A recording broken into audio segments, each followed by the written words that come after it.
শাশুড়ি মা কই গেলেন গো? একটু ভাত দেন, খিদায় পেটের ইঞ্জিন স্টার্ট নিচ্ছে না। ওই পেট মোটা জামাইয়ের বাচ্চা সারাদিন খালি খাই খাই কর। এই নাও জল, এক ঢোক খেয়ে তাড়াতাড়ি সমুদ্রে যাও, ওখান থেকে একটা বড় শামুক ধরে আনো, না হলে আজ আর এই বাড়িতে ঢুকতে দিব না তোমার। আবার সমুদ্র? হালক তো ভাতই চাইছিল। কি কাকু ভালো আছেন? ওই বিড়িটা দেন, এক টান দেই। মাথায় অনেক টেনশন। এই শাশুড়ি মা আবার কি ঝামেলার কাম দিল? এই শামুকটা এখন কই পাই? এটা জীবন নাকি লাট্টু গুন্না ঘুরাই রাখছে আমাকে। যাই সমুদ্রে দেখি। ওই শামুকের বাচ্চা কই গেলি? জলদি সামনে আ, মাথার পেট দুইটাই টেনশনে জ্বলতাছে।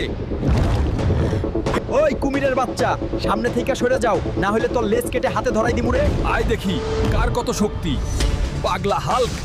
ওই শালা কুমিরের বাচ্চা, এবার চল আমাকে শামুক খুঁজে দে।